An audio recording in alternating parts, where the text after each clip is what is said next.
What will happen to your collection when you leave this life? Do you have a plan that will make sure it doesn't end up in a skip? And does your collection contain irreplaceable parts of the film and TV history? Welcome to another episode of the Humming Projector podcast, where we today will talk about Film is Fabulous, an organization run by film collectors, cinema lovers, and vintage television enthusiasts. And with me today to talk about this, I have three guests. And first off, we have Sue Malden, an independent media archive management consultant, formerly head of BBC Broadcast Archives. She currently chairs the board of trustees at MACE, the media archive for Central England, and has worked for several other organizations. Welcome to the podcast, Sue. Thank you. Thanks. It's a great pleasure to be here with you all. And great to have you here. Thank you. Justin Smith is a professor of cinema and television history and a director of the Research and Innovation Institute in Arts, Design and Performance at the Montfort University. Welcome to the podcast, Justin. Hi, it's great to be here. Yeah, we briefly met at Blackpool, but I'm really glad to see you here again now today. And finally, John Franklin, who I also met in Blackpool. He is a film collector with a sizable private collection of 16mm films. The question is how much time he has for his collection, though, as he now very much is involved in the work of Film is Fabulous. Welcome to the podcast, John. Thank you, and thanks for inviting us. I know too well from my Super 8 database and podcast work how much time can be spent on those projects and how much less time that is available for film collecting, but that is just another way of showing the love of films, I guess. So, first off, what is Film is Fabulous? We have many international listeners here in the podcast, not just listeners from the UK. So, perhaps you could explain a little bit what Film is Fabulous actually is. Well, I'll keep this very short. And indeed, you've mentioned some of this already in your introduction. Film is Fabulous is an organization run by film collectors, cinema lovers, and vintage television enthusiasts that is, or was basically formed with a view to support private film collectors in the United Kingdom and to make sure that all of those wonderful film treasures that are held privately are not lost when collectors unfortunately pass. So this is not a business venture that many others that collect films from deceased collectors. You are not set up as a business venture. So what is your motivation to collect these films? You have already said a little bit about it, but could you say a little bit how Film is Fabulous was established? What motivated you to get it up and running? Okay, well, again, I'll try and keep this as concise as I can because, of course, as Sue and Justin both know, I can talk. However, I am a film collector and I've been collecting film for almost 40 years.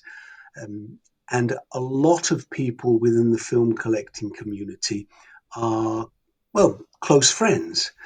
During COVID, we sadly lost a lot of the older collectors. And I was contacted by their families.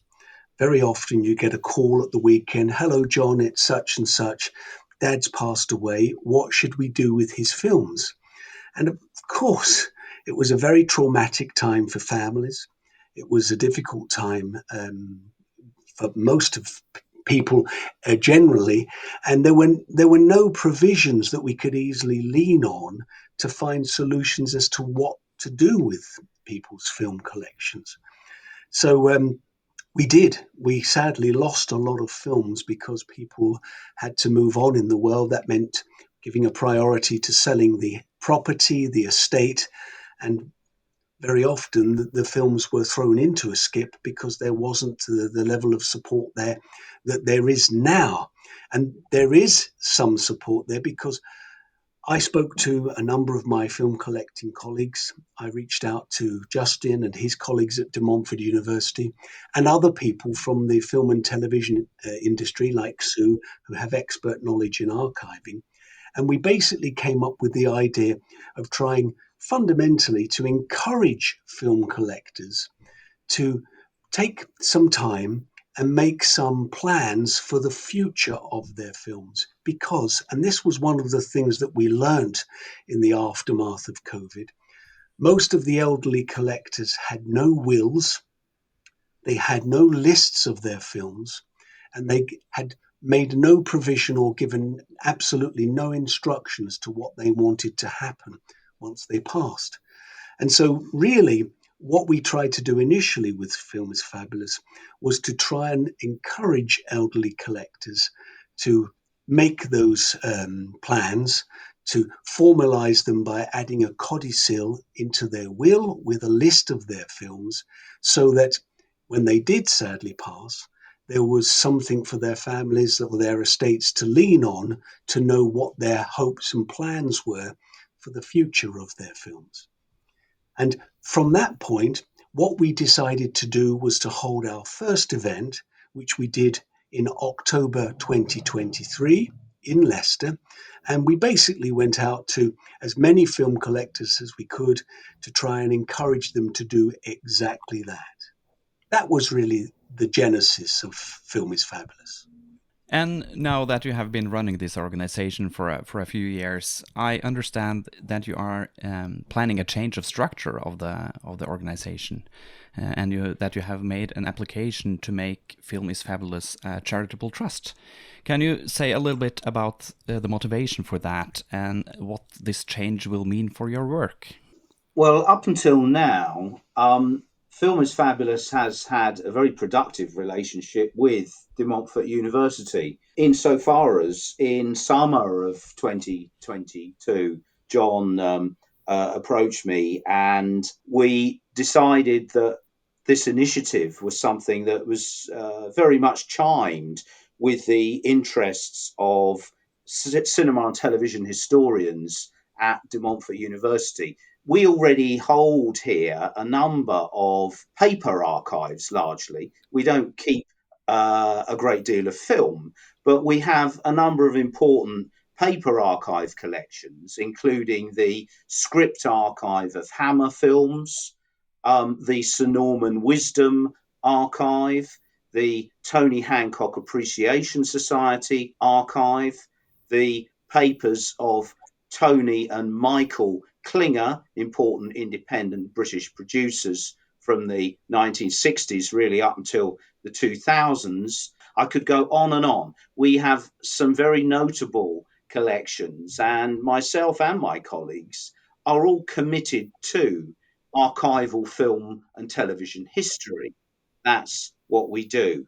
I'll come on to answer your question directly, which is about the charitable status. What we've managed to do over the past 18 months in partnership with De Montfort University and Film is Fabulous is to draw on some very small pots of internal funding, which have helped us to develop a prototype, if you like, of a triage service for taking in, assessing, cataloguing, and disposing of, in a variety of constructive ways, film collections held in private hands. And we've managed to do that with the benefit of our special collections department at De Montfort University, which has suitable temperature controlled facilities for film storage, and which has enabled us thus far to work on a number of film collections. But moving forward, the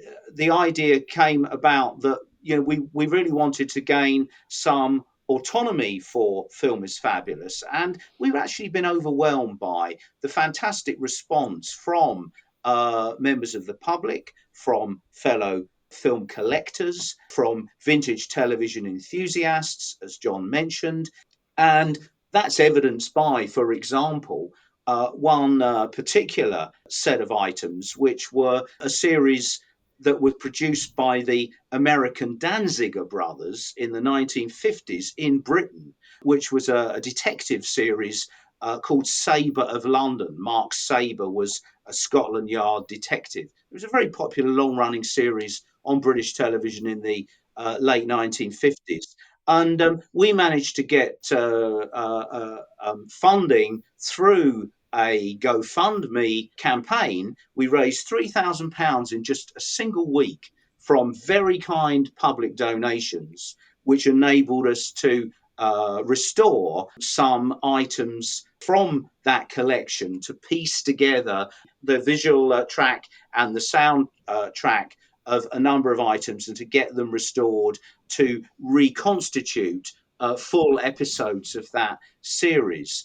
That's just a small example, but it told us that people out there are very keen on vintage film and television, and very keen to support the work we're doing. So from that, we thought the next logical step is to establish ourselves as a charity with very clear educational motives about what our aims and objectives are, in order to take this initiative forward beyond its pilot stage to a new, more autonomous and more sustainable future.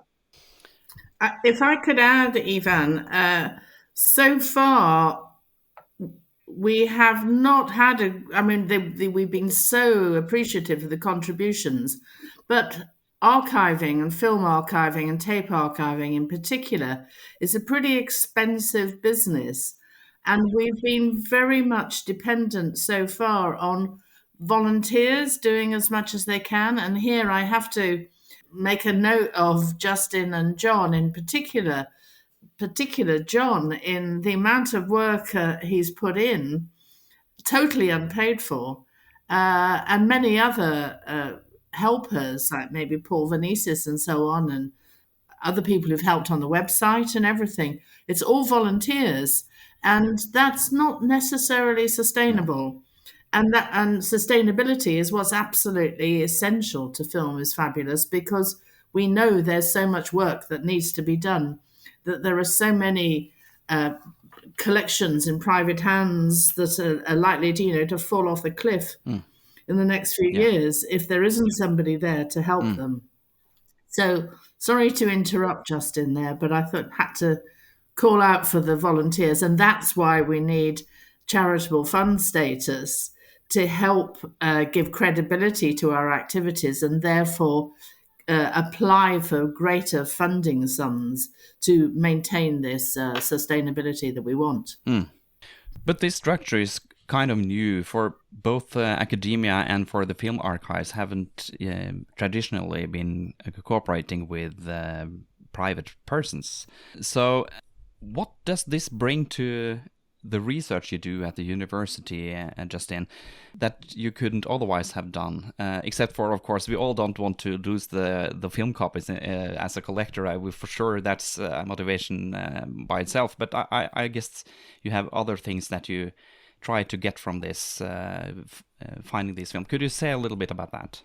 Yes, it's very important to the university as researchers to cooperate in this initiative and help support it from a number of perspectives. There is an educational perspective.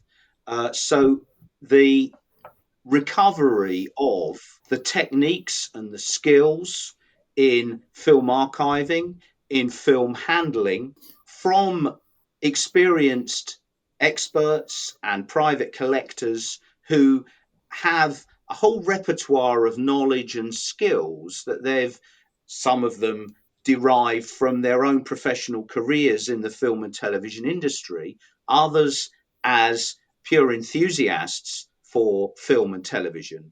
That set of skills also in the digital age is in danger of dying out, in danger of disappearing. A whole branch of knowledge about film as a physical medium will in a few years' time be lost, as we have taken a technological shift from physical analog formats to ephemeral digital ones. And as with any technological revolution, which is what we've lived through, our generation, things get lost. Not only content, not only the film items and the television items that we referred to, but the skills in how to handle them and how to process them and how to catalogue them. Now, one small way in which we can contribute as a project through our educational institution is to help keep alive that knowledge and those skills and to disseminate it, to involve our students, postgraduate level initially, in as helpers and willing volunteers to learn about film handling. So there's a very important educational aspect to begin with. Then there's the research partnerships angle. For very many years, we as film historians at Montfort University have had close relationships with the British Film Institute's archives, with the BBC and their archives, and with those of other broadcasters as well. And this project is another way in which we can facilitate and develop those relationships with important institutional bodies within our culture. And finally, what it creates potentially in terms of generating new knowledge is the sense that besides the films themselves, which we're keen to preserve, um, there are the lives and the cultural pursuits and enthusiasms of those film collectors themselves. As I said, many of whom may have had careers within the film and television industry. And we're very keen that a wider project, which could be a subject for Arts and Humanities Research Council funding, could help us to enlarge the dedicated focus of Film is Fabulous on rescuing the film collections themselves, to actually document the whole culture of film collecting as a pursuit, and to interview through an extended oral history program many of the collectors who survive while they're still with us, to capture their stories, their memories, their contributions to film and television culture. And we see that as being a potential fruitful adjunct to the principal goal of Film is Fabulous, to safeguard the film collections themselves. And that work also tallies with another very important initiative that I know that Sue has been absolutely instrumental in and is part and parcel of, which is the British Entertainment History Project. And perhaps Sue might want to say a little bit about how, potentially that initiative might be of also tally with some of the things that I've been saying. Yes, yeah, thanks so much, Justin. Yes, the British Entertainment History Project is a collection of interviews with people who've worked in film, television, radio, and theatre. The collection began in 1987, but although it began in 87, the ages of the people that were interviewed give us almost a century's span of knowledge about what it was like to be a cameraman on in a balloon going over the First World War trenches and things like that. So the collection is fantastic from that point of view, but it always needs refreshing with other aspects of film and television work. And collectors really are very important people to us that I suspect the industries themselves have rather overlooked and not realized that they're there, and what an amazing job they've been doing kind of under the undercover almost without us knowing. And I very much want us to be able to praise and laud that activity, and welcome these guys who've just done such fantastic work, and that amazing keeping the products that people made goes very nicely with the interviews with people who worked editing or lighting or camera directing films and telematerial.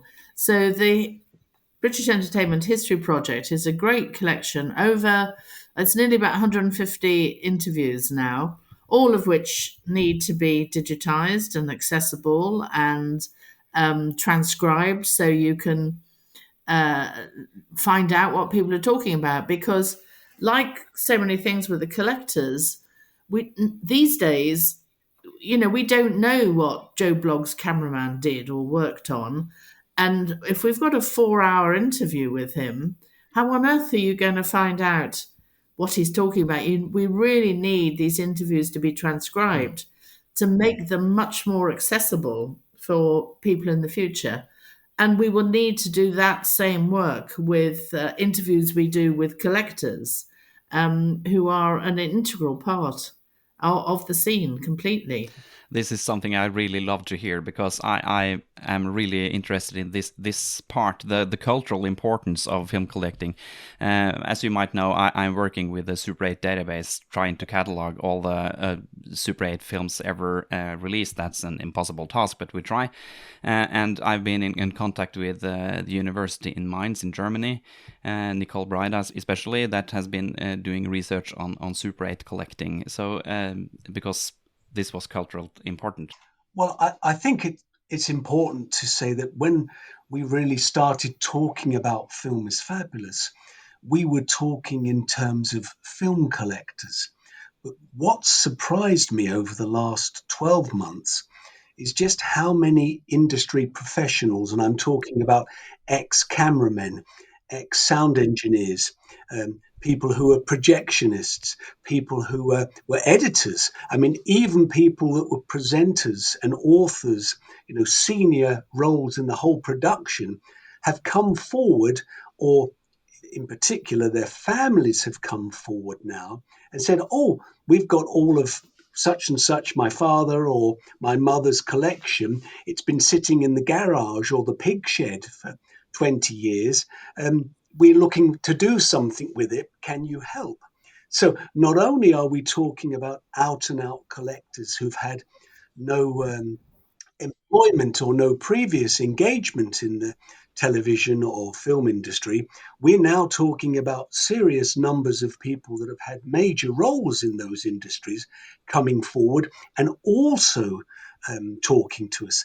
And I think that's one of the most pleasing aspects, because we've put ourselves into that middle ground where we're not looking to cherry pick from people's collections by just trying to pick the best bits and leave them with the rest to resolve.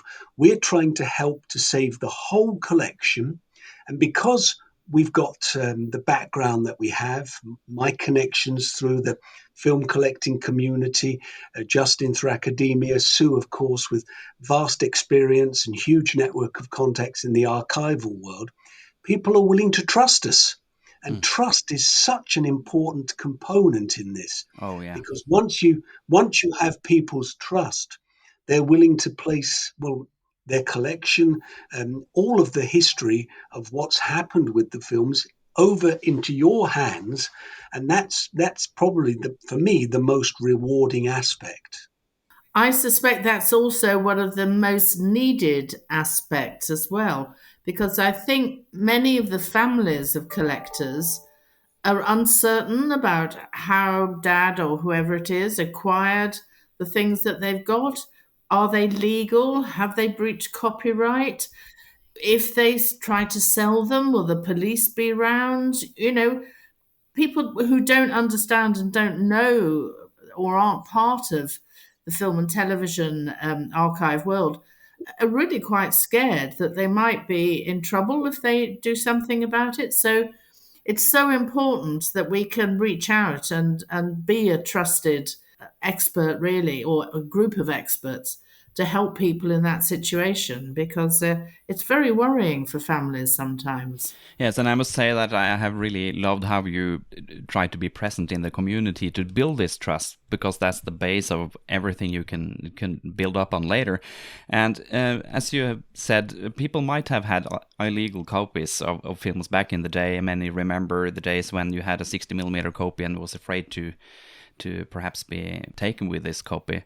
And now that this has kind of turned around, where the archives are really interested in cooperation to save the film history. So that's quite a big turn during the last 30-40 years.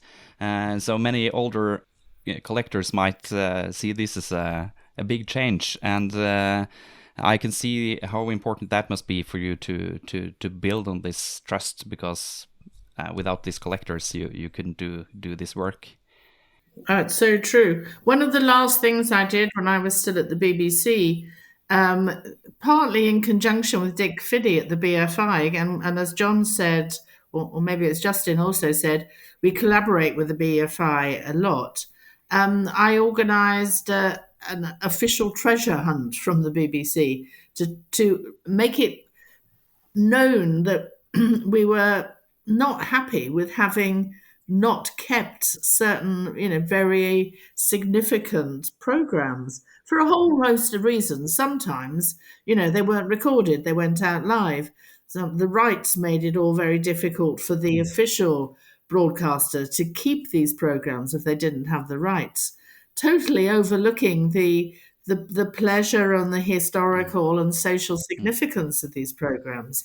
So that again, the collectors have come in and have been so helpful in doing that. It's great. But I have to say that treasure hunt I organised, the biggest find in that was a couple of Dad's armies that came back, which were fantastic. But the finds we're getting through Film is Fabulous are topping that. I mean, it's wonderful what's coming forward. It's so exciting. It's great. Yeah, and that doesn't just benefit the archives. I'm sure you will, as often as possible, show this to the public. So this is important for the entire nation, I would say. I'm a Norwegian, though, not living in the UK, but I still find this interesting being a Norwegian, and I can just imagine the British residents, how important it would be to them to look again at something that was considered lost. Yeah, that's true. And the outlets for that are much more possible now. In the past, when the broadcasters only had one or two channels and they were driven to be making new content, then they weren't interested in showing the older stuff.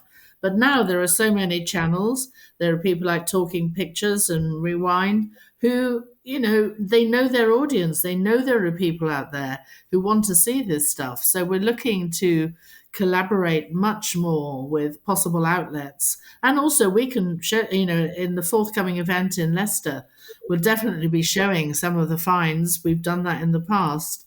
So we're taking every opportunity we can to let people see after 30, 40, 50 years some of these programs and films. What Sue touched on just then is absolutely crucial to the sort of third part of our mission. If we've outlined, our first duty to the collectors and their families in building trust and rescuing and preserving their collections, the second being the educational remit and the research aspect that we spoke about earlier. But absolutely, the third pillar of what we're about is making as much of the relevant material that we find accessible to the public and to share the selected finds, when they be rare or unusual things, with the public, because often they have been the products originally of public service broadcasters. But equally, we have been able to reach out to license holders and to negotiate very favourable terms for ways in which we can get certain items into the public domain. Sue mentioned two very important dedicated channels in the UK, Talking Pictures Television and Rewind TV. But also, we have, in the 18 months that Film is Fabulous has been going, we have put on a number of public screening events. We kicked off with that very first event that John mentioned at the Phoenix Cinema and Arts Centre in Leicester back in October 2023.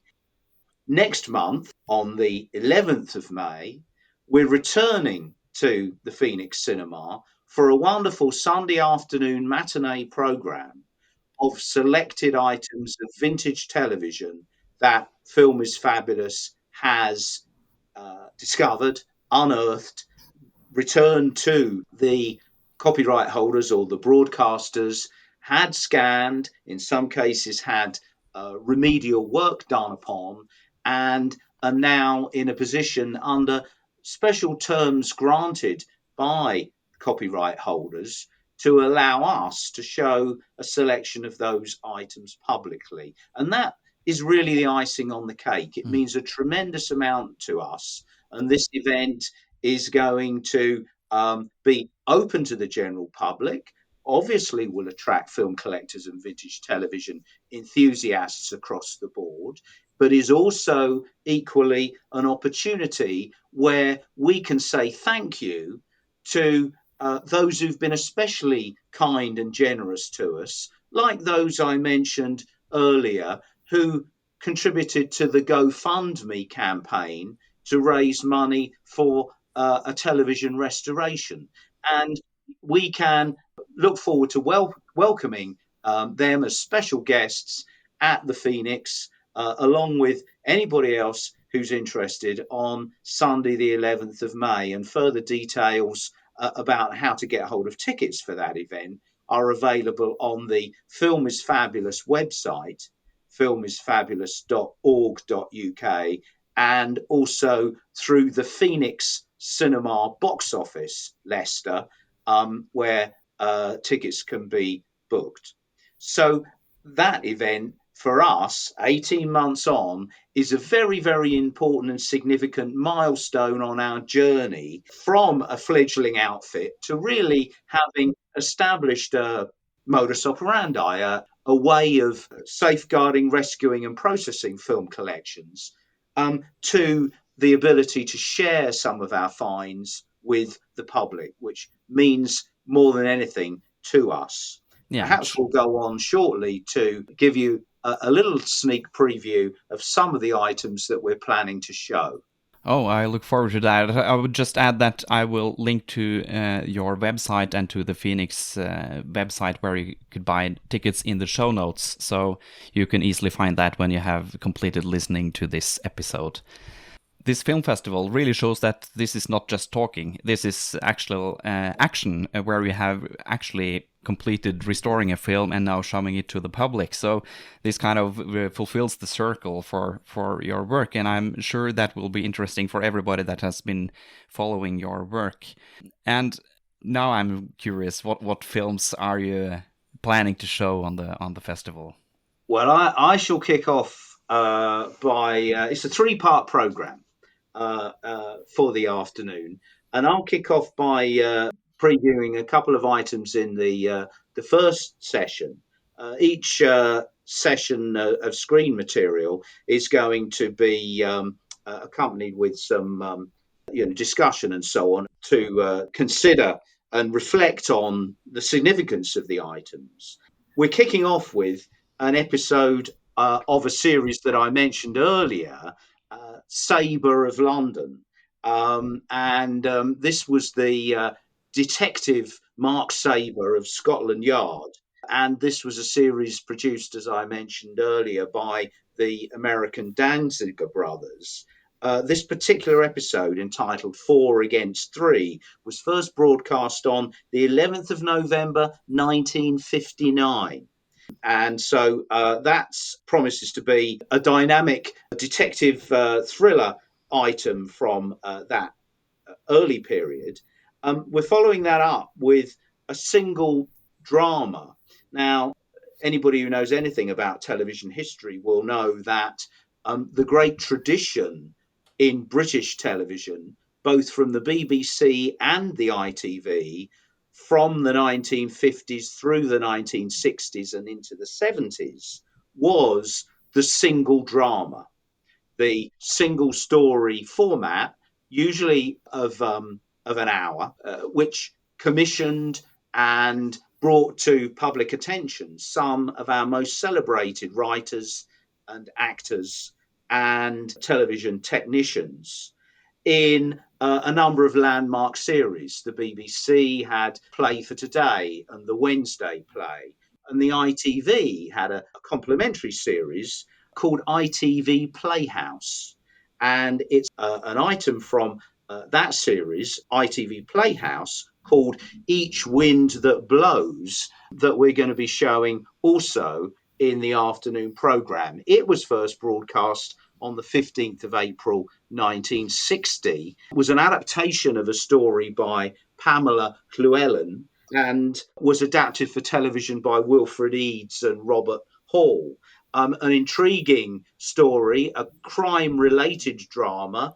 Nicholas Challen is acquitted of a charge of murdering a young girl. How will his wife react when he returns home after 3 months in prison? That is the trailer from TV Times of that original item that was first shown in April 1960. An intriguing one-off drama that we're looking forward to showing in the first part of the afternoon programme at the Phoenix on the 11th of May. But I'm going to hand over to John, who can tell you more about some of the other items that we're screening that afternoon. Well, I don't want to say too much, Sure. because there are some things that we are going to announce just prior to the event, and a couple of very special things we're going to announce on the day. I think people will be very excited. What I will mention is that in one collection, we found more than 50 episodes of a soap opera that started in 1957 and ran for 10 years called Emergency Ward 10. Most of the 50 that we found, most are missing from the ITV archive. Oh, wow. We've selected one of those, an episode called The Long Small Hours, that was broadcast in 1966, September 1966, has a fantastic cast and is compelling viewing. And the reason we've selected it is it's a slightly longer extended version, and it really allows you to get into some of the characterization. Fascinating viewing. And I think everyone that comes along will enjoy it tremendously. So the Emergency Ward 10 will be one of a number of things that we've recovered that we're showing for the first time in that instance for almost 60 years. And when you actually start handling the prints and you realize, crikey, this is the only one in the world, it's fascinating. Just out of interest, and don't tell anyone else this, it came back from the Canadian Broadcasting Corporation, which is where it appears to have been broadcast in the late 1960s or early 1970s. Right. And am I right in thinking, John, that Emergency Ward 10 was really the archetype for, those fans of Casualty, the BBC's long-running Casualty soap opera? Emergency Ward 10 was the forerunner and archetype of that sort of hospital drama. Oh, absolutely. And ER, of course, with an amazing cast in ER. But there was a great cast in Emergency Ward 10. Actors who went on to much, perhaps more serious work as their careers developed. Well, this particular episode features actors like James Ellis, who went on to star in Z Cars and Softly Softly. David Collins, who was an acclaimed actor in many spheres, not least the theatre. And I won't spoil it for everyone, but I mean, yes, tremendous find. And like the 4 Against 3 and like the Each Wind That Blows, the ITV Playhouse, these are all things that we've recovered in recent months from collections. And the sad truth is, if we hadn't have been involved, that there's a very high probability that these films, the sole surviving copies, would literally have been thrown in the skip outside the properties. Yeah. That is the reality. Could I also add a little bit about The Third Man? Oh, yes. Which was a wonderful television series based on the Orson Welles absolutely fantastic film, The Third Man. About the only thing they really had in common with it was the theme music, I think. Michael Rennie, who was tall and thin, was no Orson Welles, but he was Harry Lime. And I think, is it 3 or 4 third men, if I can say that, have come forward, have been found. But it then allows some sort of archive detective work, because I can remember taking into the main BBC archive several series of third men, and getting very confused by trying to identify their subtitles, because one of them had a place, a few minutes in, that said "sponsors break."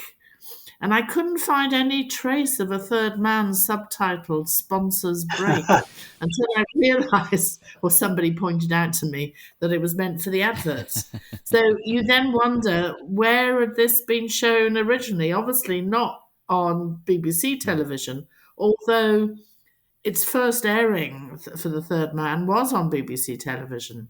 And those ones that I accessioned into the archive are no longer there. There's 2 or 3 or something like that, but not all those series.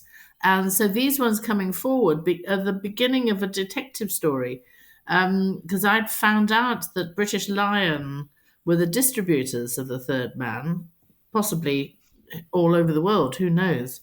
But the programs were co-produced by the BBC and ABC in the States. And I think another film distributor took on the rights of British Lion, but they don't have the third men either. So there are a few on YouTube. How did they get there? So there's a whole thesis here, maybe for one of Justin's students, to find out just what happened to all those third men. Where are they? Can we bring them all together? Each one will have a different story and a different line to where they've ended up. So I throw that out there, Justin. I'm sure you can get a student to do that. Brilliant. Thank you, Sue. That's a great idea. I just have to add one more thing. When I did research for this episode, I also read something that I hadn't been thinking about, and that is that it's not just about finding missing films, but sometimes you find copies that are better than the ones already in the archive. Yeah. How important is that for you as an working in an archive, Sue? That's really very important.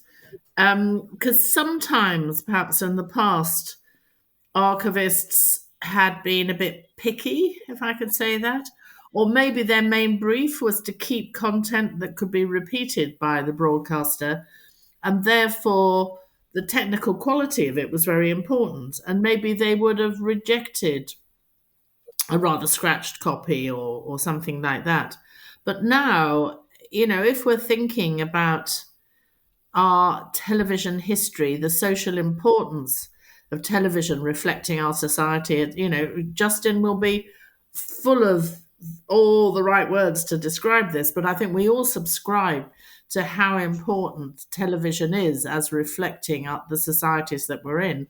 So where there is perhaps one rather poor quality copy in an archive, to find a better quality copy or a more complete version of the program is so valuable, so important. It's great.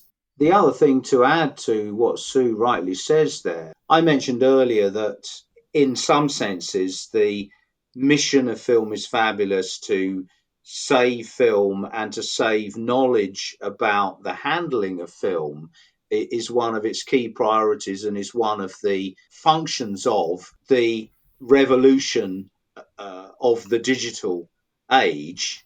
But what shouldn't be forgotten either is that actually our techniques for restoring film now, despite the fact that it's technically an obsolete medium, are better than they've ever been.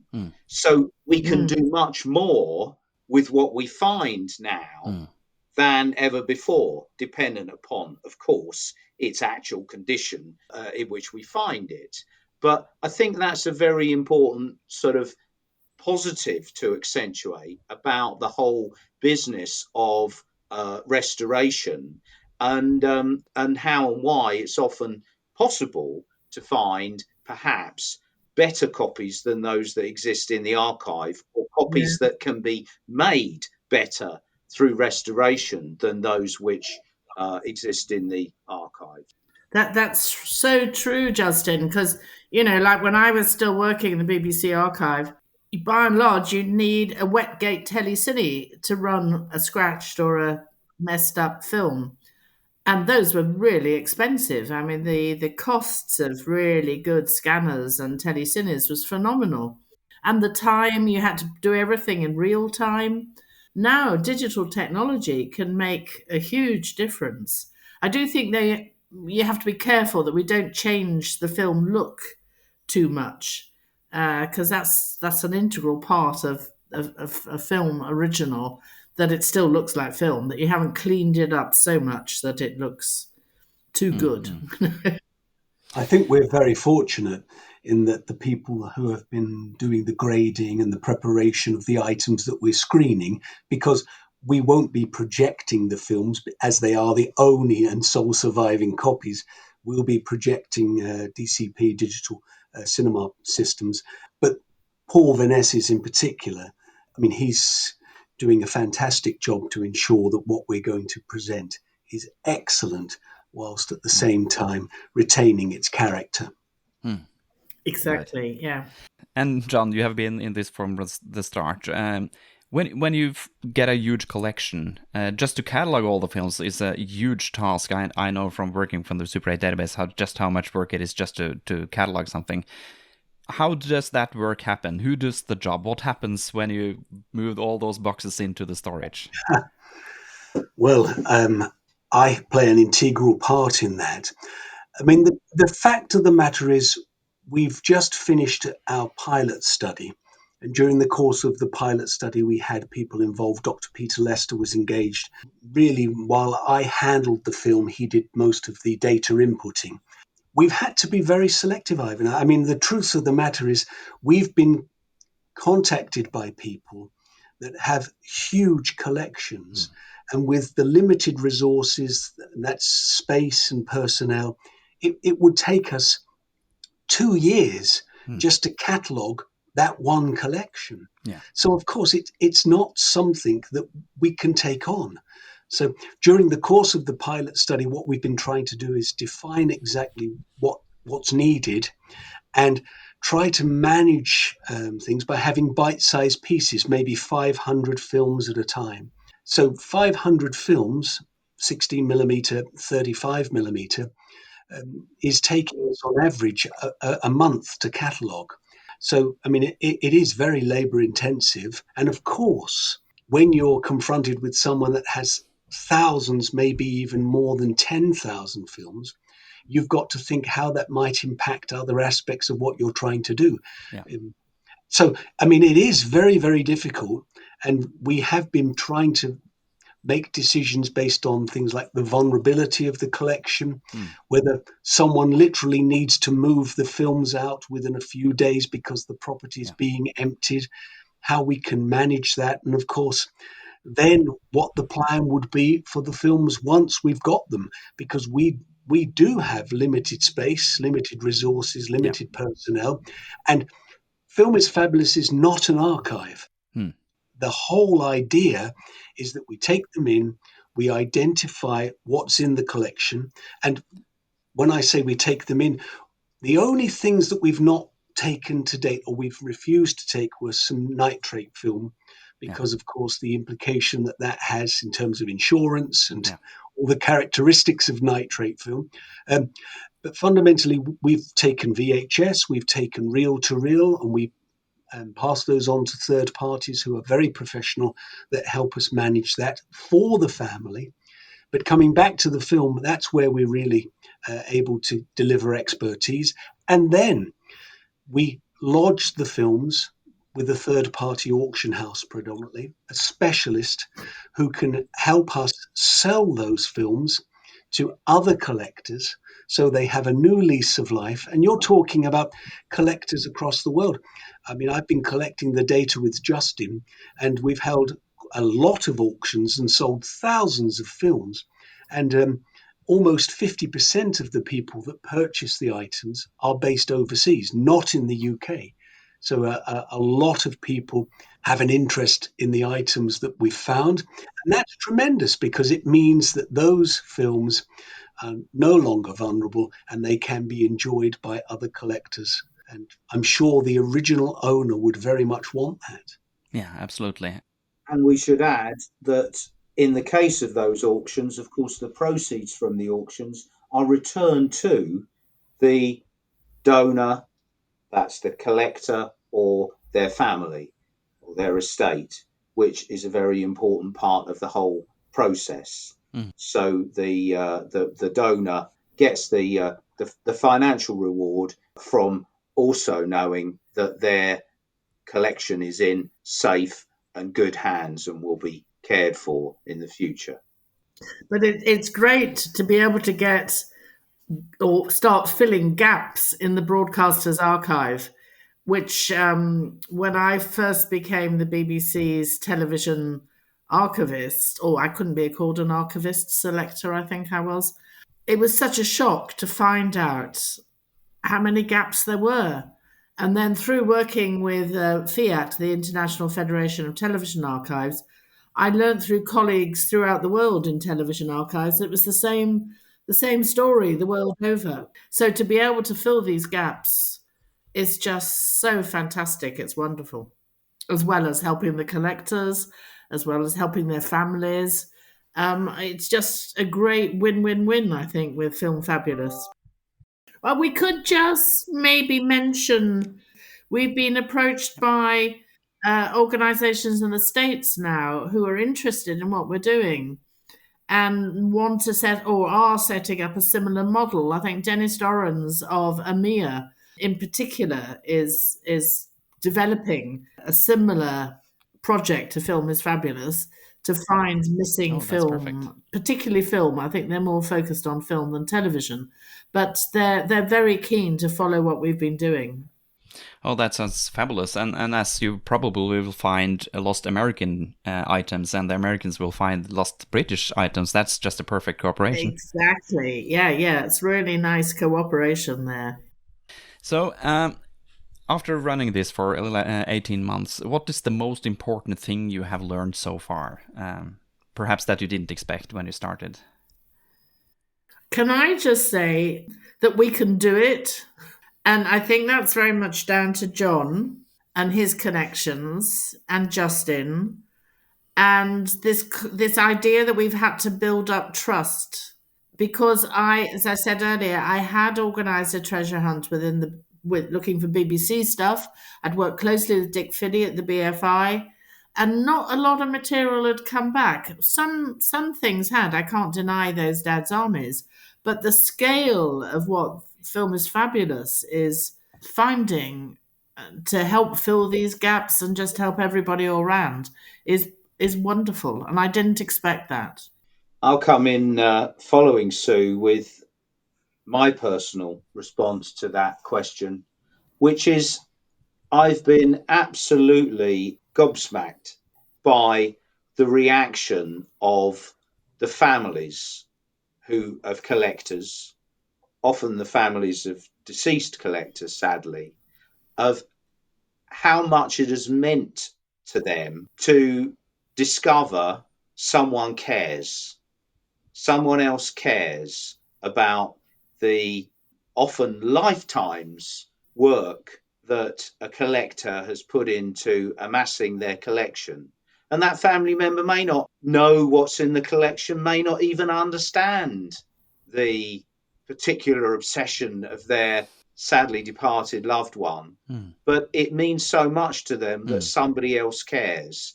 And the well wishes and thanks that we've received, which is not what one does anything for, but those responses have, for me, the emotional responses, if you like, have been overwhelming. And it has reassured me that what we're doing is of immense value and enormous significance. It really has made a difference to people, as well as making a difference to film culture itself. That sounds great. And we need to wrap up now. I just want to remind everybody of the Vintage Television Festival, which will be at the Phoenix Cinema and Arts Center in Leicester on Sunday, the 11th of May. So there you have a chance to watch the second premiere, to put it that way, for several of the items that has been recovered. And I'm sure you will be available for people that have questions for you sometime during the day. I will put the links to The Film is Fabulous and where to buy the tickets from the Phoenix in the show notes, so it will be easy to find. And for everybody else of us, make sure to have a plan for your collection. Talk to your relatives and family what you want to do with your collection when you finally are 6 feet under. And make sure the families know who to contact, whether it's Film is Fabulous or, like me, living in Norway, perhaps have some other sort of contacts. But make sure they know what to do, because it can be really overwhelming when you pass away. Thank you, Sue, Justin, and John, for joining me here today. It's been a real pleasure talking to you, and I've learned so much. Thank you for showing up here today, and I hope to see you again in the future. Perhaps you will show up at Blackpool once again, I hope. Oh, yes, certainly. Thank you, Ivan. Thanks very much. Yeah, big thank you to you. It's been great of you to help us this way, promoting the project. And with that, we have reached the end of this episode. My name is Eivind Mork, and thanks for listening.